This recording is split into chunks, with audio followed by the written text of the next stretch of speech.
to be honest, I think I'm enjoying the walks. Okay, wow. You okay?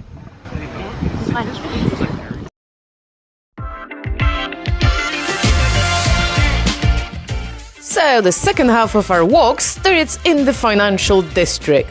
This was to be quick and easy. After all, it's office buildings.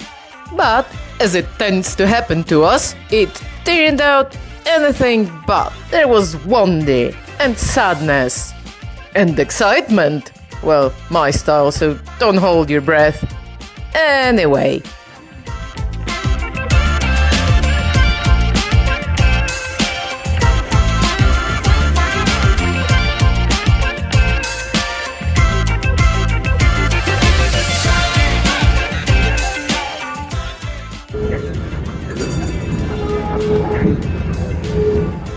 So, we're back to Market Street where we left off, because we're not quite done with it yet.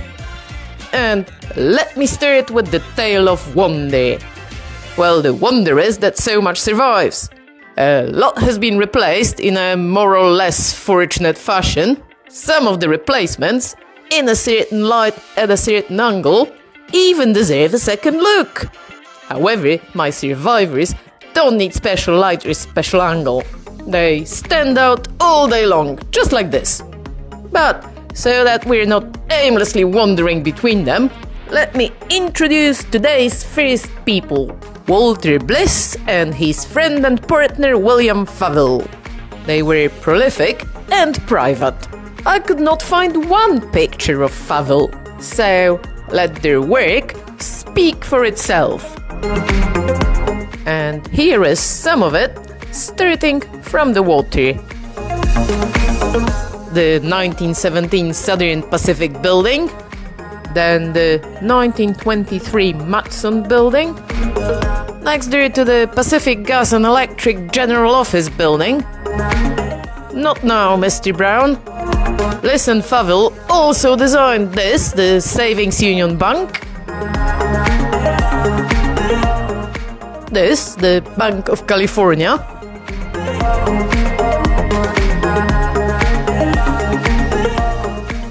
Although copied is more of the right word here. From this, by the New York firm of architects where Bliss and Faville started their careers as fresh graduates from the MIT. Sheldon Cooper would forever ridicule their degrees, but I'm impressed. There was also this branch of Bank of Italy. A flood mansion upgrade in 1912. You surely remember the flood mansion. As well as this, the St. Francis in Union Square.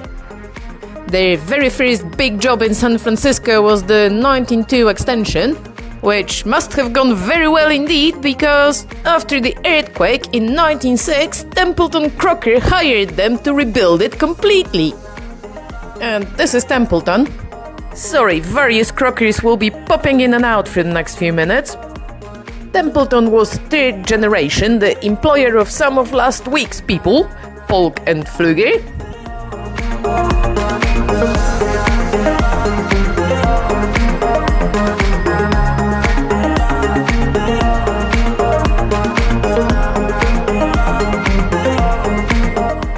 Famous for owning the St. Francis, but also in the late 20s for his midlife crisis of monumental proportions, involving a bold penthouse and a mega yacht by the standards of the day.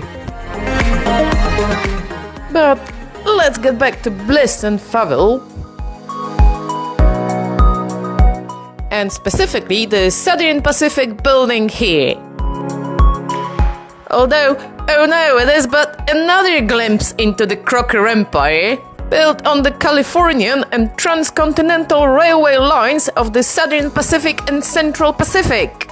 It was the original Crocker, Charles, Templeton's grandfather, who had the idea to bring the Chinese labor to hack out the Sierra Nevada portion of the so-called overland route, which reportedly was way more difficult to build than the next section through the Colorado Rockies, despite their 43 tunnels, including the 10-kilometer long Moffat, but completed at a great cost in life and limbs of the Chinese labor. That line, not much changed, is still in use today. But I'm getting a little ahead of myself here. So, back to here, the Southern Pacific. Now a part of an eclectic complex of office buildings. Eclectic because they don't go with it, but still with us. This was Southern Pacific's own home after a number of rented accommodations, the last of them the flood building that we saw last week. And with the lantern on top, it looks to me more than a little like Bliss and Faville's early study for this, the Matson building. Built as the suitably grand headquarters of the once mighty shipping company, founded by a Swedish immigrant, with the seed capital and the Hawaii to West Coast sugar cargo custom from Klaus Spreckels, the much offended daddy of Adolf Sugar Daddy Spreckels from last week. I'm sorry, San Francisco was a small town then, we keep bumping into the same people. Anyway, Matson building is full of wonderful detail, outside and in. From the lantern on top, they could actually watch their ships go through the Golden Gate, before all this got in the way.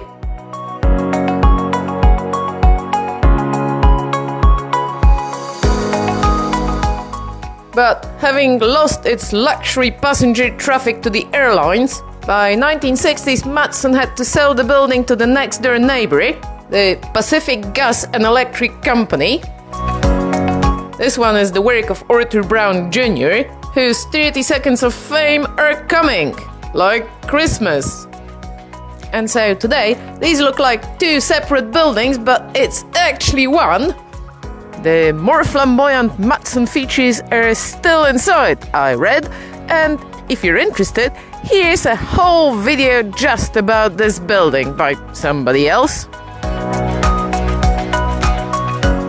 And with this, it's goodbye to Bliss and Faville, and time to keep our eyes a little closer to the ground, on some wonderful and easily overlooked detail, such as, number 1, the Golden Triangle lights, which look like a modern city beautification idea, but actually they've been here since 1918.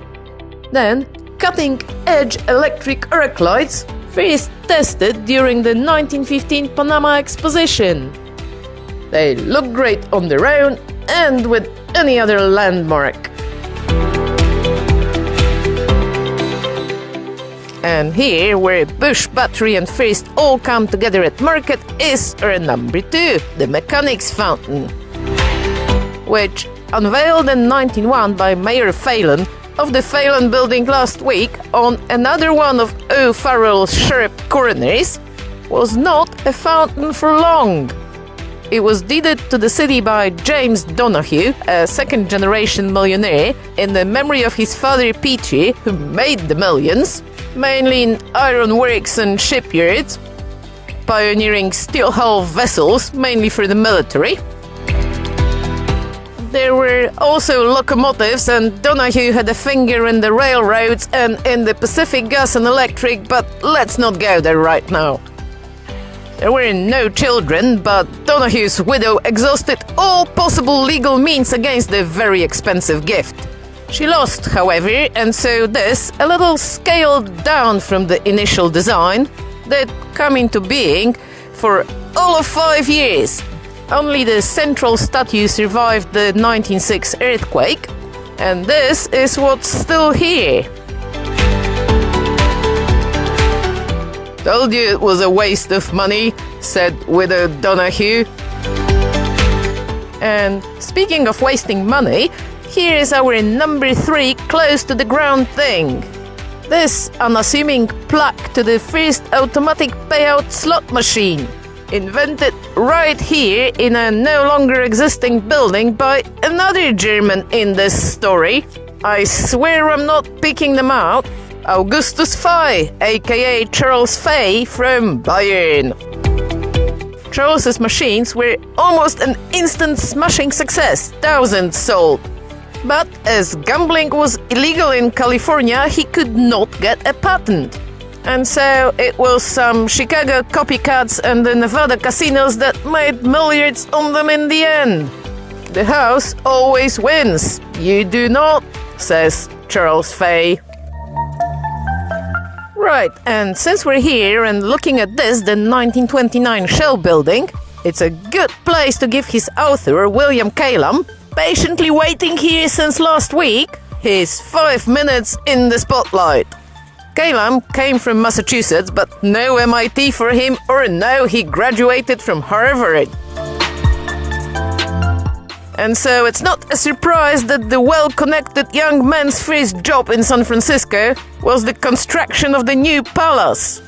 William Ralston's luxury hotel reborn from the ashes of 1906. We went there last week.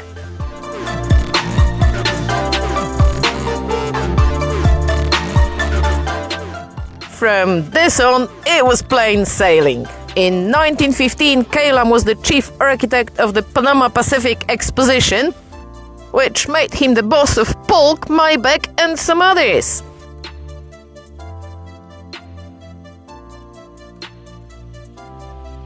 And then came the office buildings. In 1922, the Standard Oil, commissioned by John D. Rockefeller in person, based, I read, on the Federal Reserve Bank building in New York. Except that one was only just going up itself at that time, so I'm not so sure. Either way though, a year after, Kehlam got to design the local San Francisco Federal Reserve. After that, in 1925, came this. Possibly my favorite on this walk. No offense, Timothy.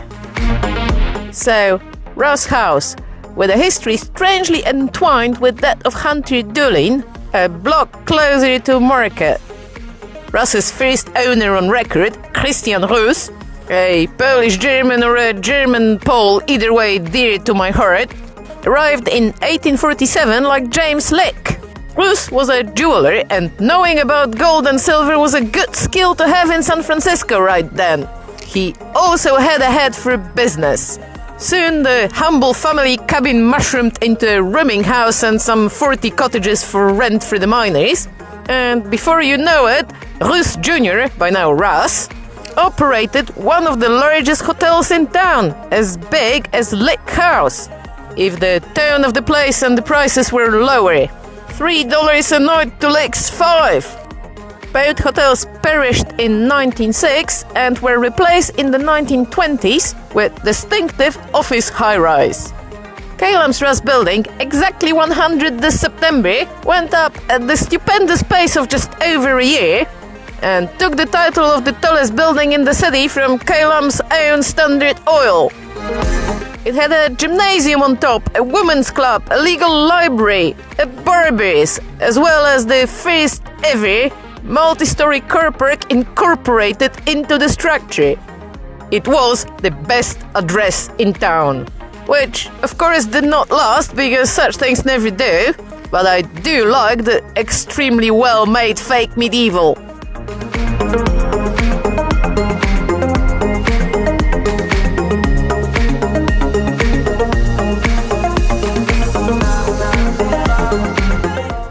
I liked it so much, in fact, that I almost completely ignored the Mills building opposite, which one shouldn't, for many reasons. Mills is San Francisco's third ever steel frame structure building, and also the last remaining example of Chicago Romanesque here, which makes sense seeing as it was designed by Burnham and Root from Chicago, 2 years after they completed the Chronicle building, the first ever San Francisco steel frame, as you saw last week.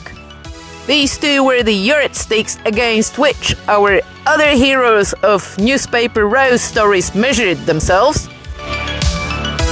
Anyway, Mills was built for the business tycoon Darius Ogden Mills, for decades the richest man in San Francisco.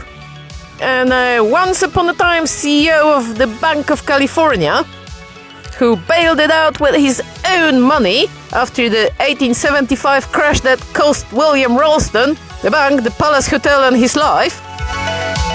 But by the time Mills Building went up, Mills himself had already returned to his native East Coast, along with the very many millions he made in San Francisco, so they were not personally connected. Our friend Willis Polk, however, was. Burnham from Chicago rescued him from his second bankruptcy, and so Polk got to restore Mills Building after the 1906 earthquake, and later also to extend it twice. And the third extension, the 1932 separate tower, was designed by Kehlam and Hobart of these Hobarts. But with all this, I'll still take Russ Building and 450 Sutter over Mills any day of the week. And on that note, let's conclude the wonder portion of our rumble by wandering around Market and Montgomery. We are now leaving Market, while I take a little breather before showing you the sad part.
here's what's sad.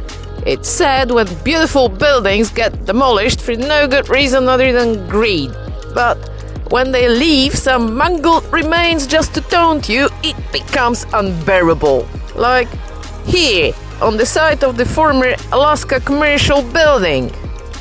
The Alaska Company itself was a different story, a long and bloody one involving the slaughter of millions of innocent seals. A starting point article is linked in the description, but whatever you say about the company, the building from 1908 had character and a sense of humor.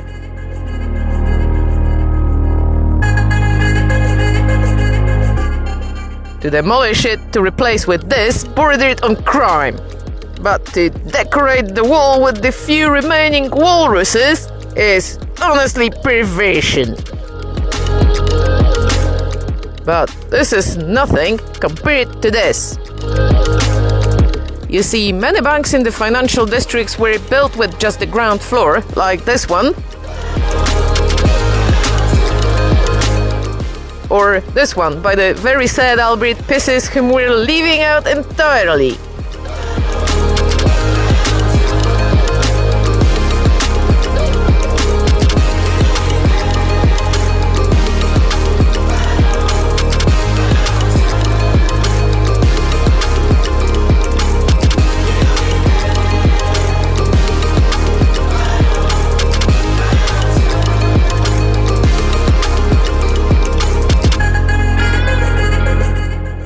But not the Crocker. This is what's left of it, and also where we once again run into the Crocker clan. And it gets worse. There were 2 Crocker buildings, or even 3. So here's what happened. Old Charles Crocker had 2 sons. The older got the railways. So for the younger, Daddy bought a bank. William Crocker, Templeton Crocker's uncle, was a good boy, and he managed the bank well. By 1890, it needed a bigger, better office. This, completed in 1890, San Francisco's second ever steel frame building. We've seen number 1 and 3 already. Earthquake and fireproof, as demonstrated in 1906, and designed by Arthur Brown. Imported to San Francisco from New York by Charles Crocker's widow to build a mausoleum and a few things besides.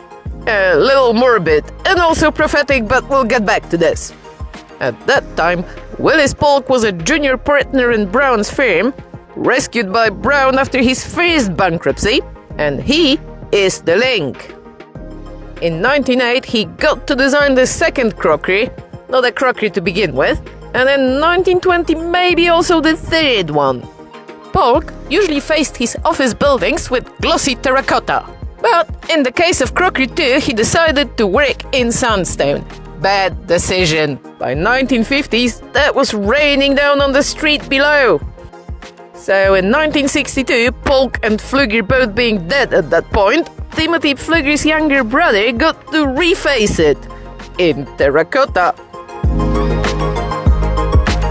With the first Crocker surviving 1906 and the second just upgraded, you'd think they would live happily forever after. But no. In the late 1960s, the first Crocker came down to give way to this menace. Big improvement. And then in 1982, because people apparently don't learn, the second Crocker, bar the ground floor, also disappeared, so that this marvel of architecture could have more light. I would say words fail me, but usually they don't. And also, it itself had once replaced this, a Masonic temple, a thing of beauty. So maybe this is some higher justice in action, I don't know.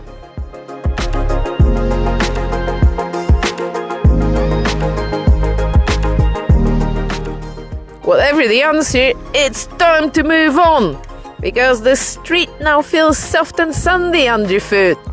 and we are walking on the shore of the Yerba Buena Cove, as it was in 1846, just before all the excitement began, when an American invading force led by Captain Montgomery, as in Montgomery Street, landed here with the aim of permanent occupation. As you can see from the ship, the sloop of war Portsmouth, as in Portsmouth Square, this actually was it, it was not a large force. But then, the settlement of Yerba Buena only had 21 inhabitants, and they didn't really care. The village struggled for fresh water and wood for fire and construction, and so, renamed San Francisco in 1847 and annexed into the United States in 1850, it would have never amounted to much, if not for the discovery of gold in the nearby mountains in 1849. In 1847, San Francisco was some 500 people. In 1848, about 1,000. By the end of 1849, it was 25,000. And all the life centered here in Portsmouth Square. Near the center of the town is a square called the Plaza. Two sides of this are occupied by buildings devoted solely to gambling. We have the Veranda, El Dorado, Parker House, Empire, Rendezvous, Bella Union. On entering one of those saloons, the eye is dazzled. Chandeliers, mirrors, the roof, rich with gilt work, is supported by pillars of glass, and the walls are hung with French paintings of great merit, but of which female nudity forms alone the subject. That is Frank Marriott in 1855, by which time this initial messy and colorful period was already coming to a close. In 1852, the city purchased the already thrice rebuilt Jenny Lind Theatre with seating for some 2,000 for use as the City Hall. It remained there for the next 40-odd years until a replacement was constructed roughly in today's location. That only took some 30 years and was a study in how granting large public contracts to companies owned by friends of those in power, under the banner of saving taxpayers' money, only ends up costing the taxpayers multiple times as much, and even then, nothing works. But as we got cold feet walking down Market Street past the Tenderloin and never got to the City Hall, I digress. Let's go back to Portsmouth Square. By 1860s, the El Dorado became the Hall of Records and the City Hall expanded into the Bella Union, and the green on the square got a nice wrought iron fence and a tidy Union Jack-shaped pattern familiar to us from Union Square a week ago. The City of Paris department store also had its first home here then. The rowdiness shifted to nearby streets and closer to the shore, which was no longer in Montgomery Street. As hundreds of ships carrying tools, supplies, and above all the hopeful prospectors docked here during the gold rush, whole crews abandoned them and attached themselves to the mining parties. So in the 1850s, the whole Yerba Buena Cove was a sea of masts. As many as 500 ships might have been abandoned here. And so not only were the wharves being extended further and further into the bay, but those of the hulks that weren't used as firewood or housing were sunk to create dry land. I understand they are still being found during excavations for new construction today. By the 1870s, the Yerba Buena Cove was all gone, filled with those sand dunes of Market Street and Union Square, and the rubble of hills cut and leveled to make streets more convenient. And what I find amazing in all this is not so much that this land was subject to rampant speculation while still several meters and 3 times the number in feet underwater, Because if people would pay real money to buy a dress made of ones and zeros for their equally immaterial projection of self, then why not land underwater? But rather, that people actually did make fortunes, and that despite the fact that for the first 10 years, nobody, including the city, the original seller, had a legal title to any of them. But as the great filling in created Lower Market Street, the waterfront, and the financial district as we know them today, and so the city flourished, Portsmouth Square, born of its proximity to the port, withered. By the 1890s, the city administration moved to Civic Plaza, the city of Paris moved to Union Square, the nightlife went north and east to North Beach and the Barbary coast, and Portsmouth Square became another unkempt green lost between the houses. Today, it's on the edge of Chinatown and on the roof of another multi-story car park garage, and so plain and unremarkable that I have to confess we walked straight past it, and this is literally the only photo I took. Take that as a lesson for life. Read up on stuff before you actually go there, or you'll have to go back. So there.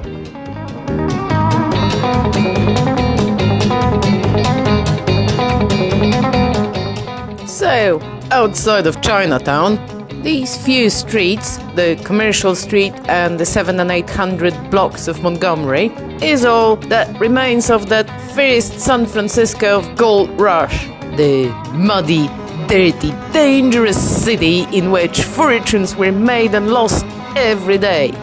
Gold dust was exchanged for money in this original US Mint building, and when none of it could be called splendid, you can still almost feel it round here.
And so, because there is so little left, I think this here, the Transamerica Pyramid, although eclectic, it doesn't go with anything here, has a purpose. Brutalism isn't normally my cup of tea, but in a weird way, I like it. When it opened in 1978, they said it was crude and barbaric. That may very well be, but it's also symbolic. It went up on the site of a car park, which was the site of the Montgomery block, San Francisco's oldest purpose-built office building, which survived numerous earthquakes and fires since the 1850s, only to be demolished for no particular purpose other than to become a car park. But the Montgomery block, famous as it was in its last days as home to a bohemian commune of artists, some of them famous, if I can't say why, like Jack Kerouac, was not the beginning. The Transamerica Pyramid marks the very spot where Captain Montgomery and his crew landed in 1846. And it's like a beacon. You can see it from anywhere. It's the perfect shape for it, and it just draws the eye. No matter where you are in San Francisco, there it is. That's the spot where it all began.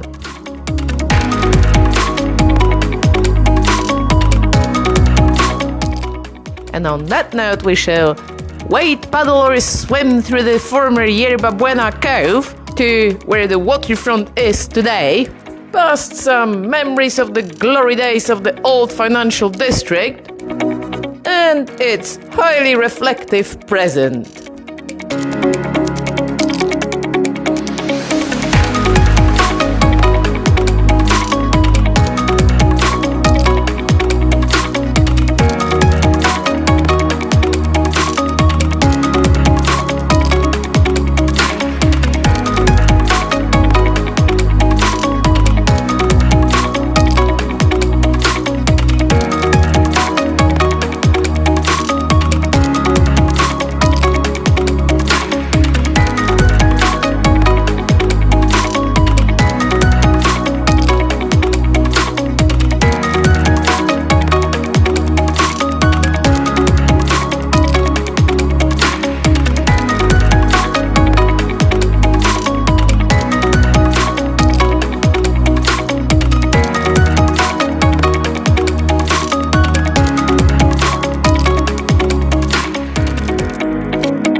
So, this is the present-day waterfront, which has a lot of views and things to offer, and also it brings us to two iconic San Francisco buildings, the Ferry Terminal and the Coit Tower.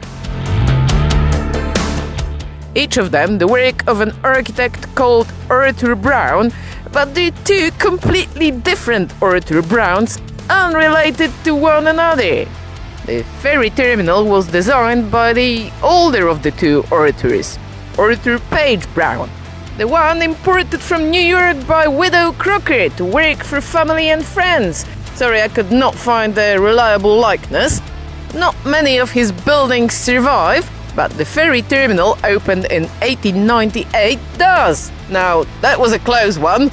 Anyway, it's a posthumous child, Arthur Brown having died at the age of only 36 in 1896 after a horse and buggy accident, which propelled the careers of our friends Polk and Maybach, who got to finish off some stuff, including the Ferry Terminal.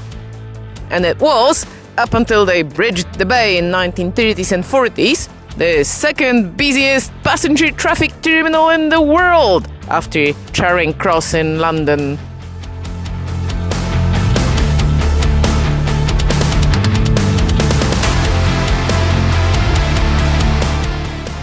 Today, it's hard to believe that for almost 40 years thereafter, it was cut off from the city by 6 lanes of highway traffic, slowly decaying as Class D or maybe Z office space. Liberated in 1988 by the Loma Prieta earthquake, which the ferry terminal survived, like it did 1906, but not so the highway, it is back to its former glorious self. Hey, who else remembers these?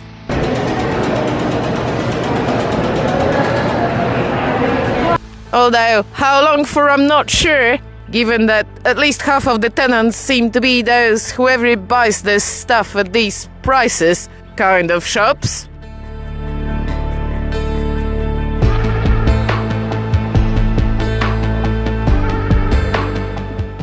Anyway, best of luck to the ferry terminal, and we shall now walk on. You can take a tram, but you'll see more if you walk.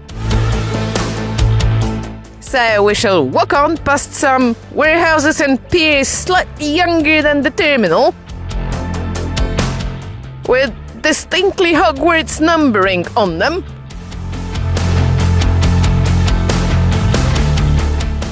Toward our next stop, the Telegraph Hill and the Coit Tower, the work of the second Arthur Brown.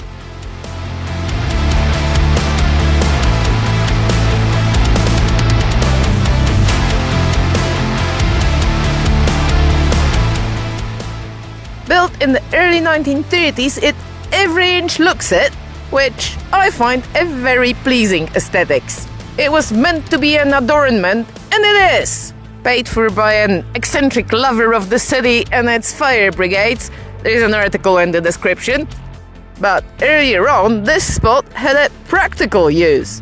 Originally on top of a cliff, it was the signal hill, a lighthouse and communication device rolled into one.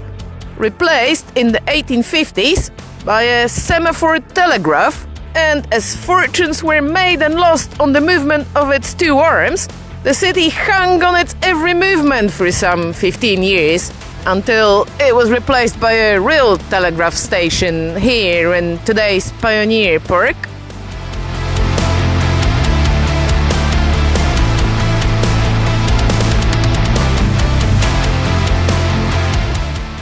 Later on, there was a failed commercial development that was to turn Telegraph Hill from an Irish slum into a Nob Hill beta by one layman who tried to bring a cable car line here by putting a short-lived entertainment complex on top.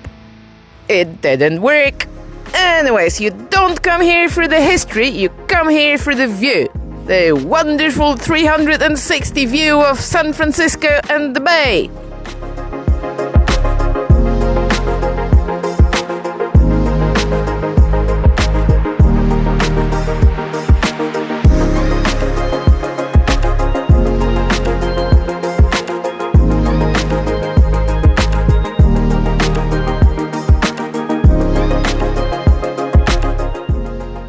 Which is likely even better from the viewing deck on top, but just like 18 months earlier in London, making the gremlins pay to walk up a great number of stairs was a non-starter.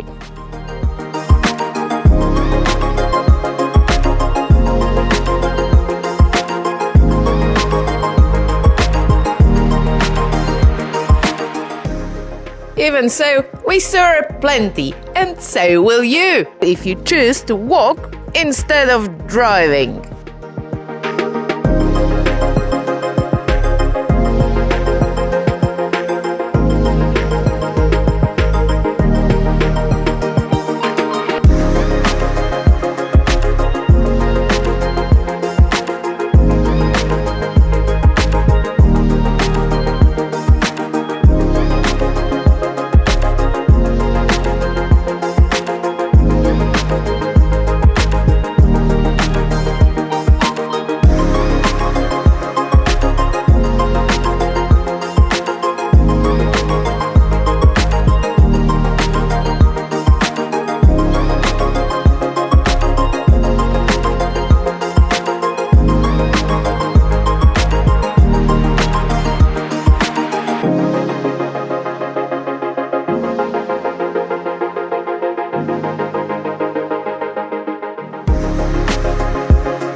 From here, it's an easy walk down the hill to North Beach, and the location of one of San Francisco's historic soft underbellies, known as the Barbary Coast.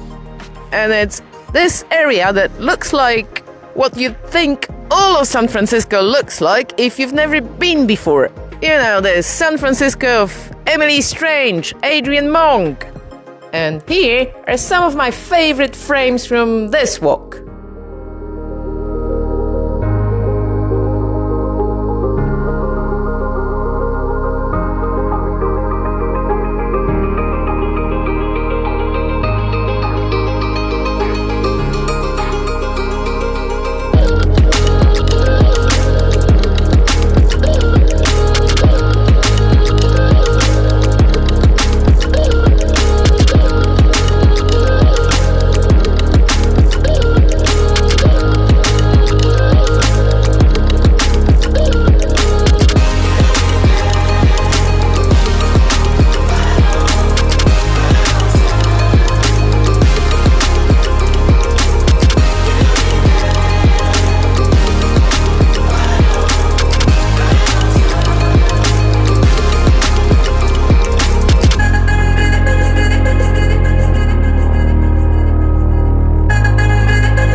What's also in view, and within a relatively short if steep walk, is Nob Hill, the original Millionaire's Row. And I do realize it's getting late and everybody's tired, but I just can't let go this one last crockery story.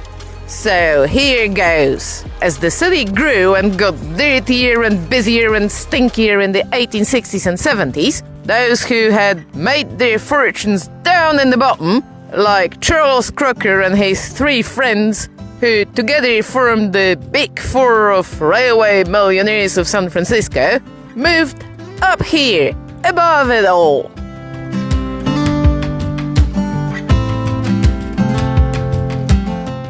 Each built a mansion, each of them kitschier than its neighbor, all pretend gypsum and wood and tiles. They were simple men who came into money, and this one was Crocker's.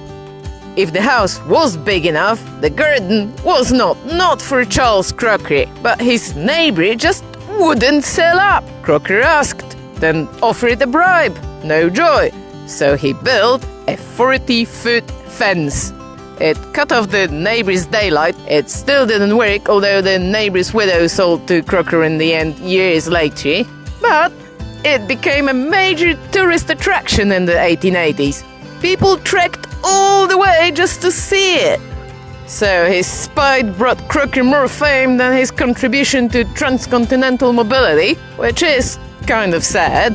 Also, as, like its brothers and sisters, with the sole exception of Flood actually made of stone and brick, the house perished in the 1906 earthquake and fire. The Crocker family, each of whom had their own mansions elsewhere by then, donated the land for the Grace Cathedral. So, all that fight and spite for nothing. There we go. Today, there's not much here, especially on a Sunday afternoon. The two hotels, the original 1907 Fairmont and the Mark Hopkins, each of them home to a Timothy Pfluger bar, although the top of the Mark has been ruined.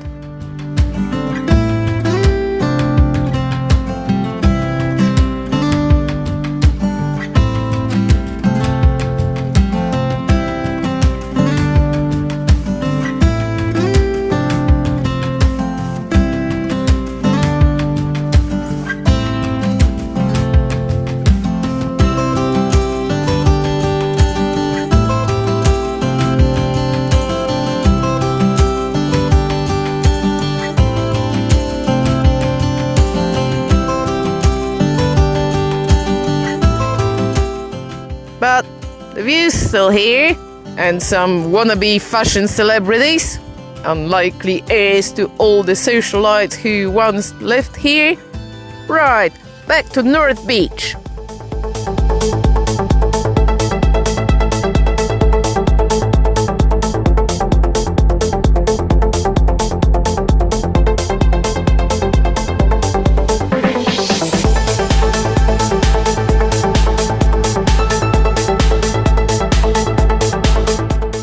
Where the District of Vice is by now largely defunct, with just a few vestiges struggling on, and different sort of businesses pushing through, like this one, which needs everyone's support, so go, buy a book!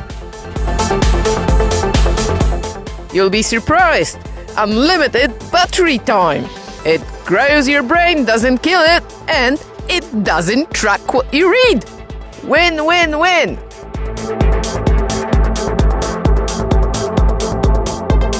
And here are some North Beach frames.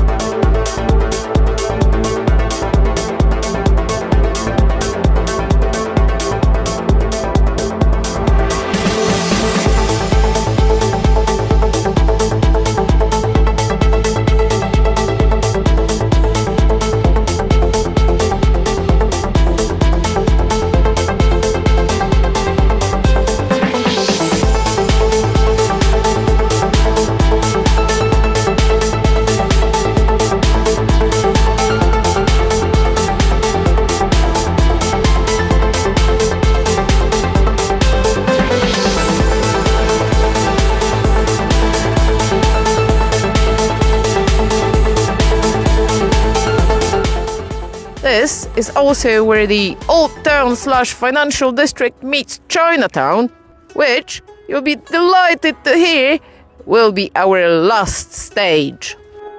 And we won't even do it properly, because this would be another hour or maybe a whole series, as the Chinatown is as old as San Francisco itself, and so contains not just the original nucleus at Portsmouth Square, already been there, but also other weirdos' delights, such as San Francisco First Cathedral, the Old St. Mary's at California and Grant, here since 1853, or the location of the first ever cable car line in Clay Street. It was the work of Andrew Smith Halliday, a British immigrant inventor and entrepreneur, who had absolutely nothing to do with Polk's Halliday building, except they named it after him post-mortem.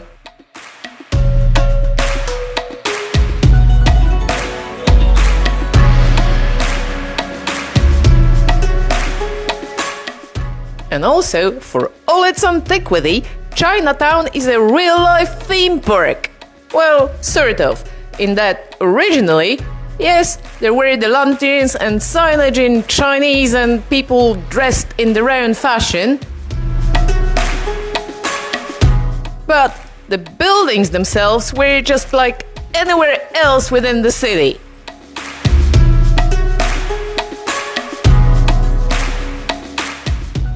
Then 1906 happened, and everything got rebuilt in Chinese style, as designed and executed by distinctly white and Western architects and builders. Which I suppose may have been precisely the idea, because white Westerners craving the exotic were always a big moneymaker here. Here are some of those businesses conveniently color-coded on this 1885 map.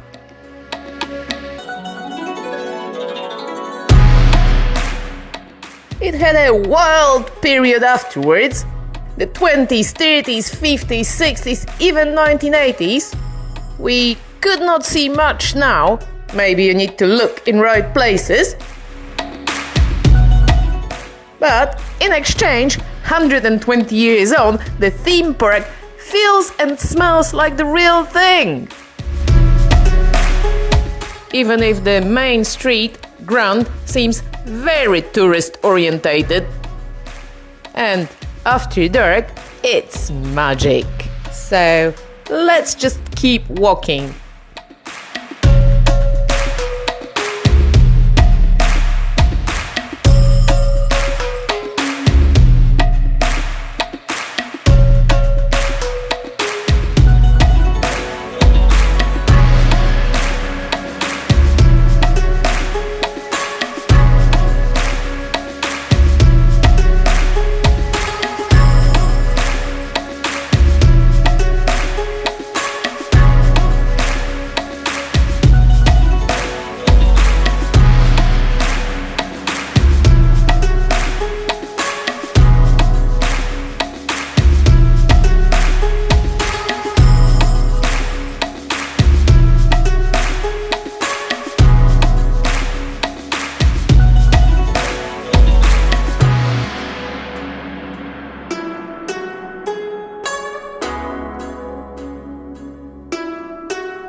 Right, and this gets us back to Satcher and Powell and Union Square, and a well-deserved drink and bed at the Emblem.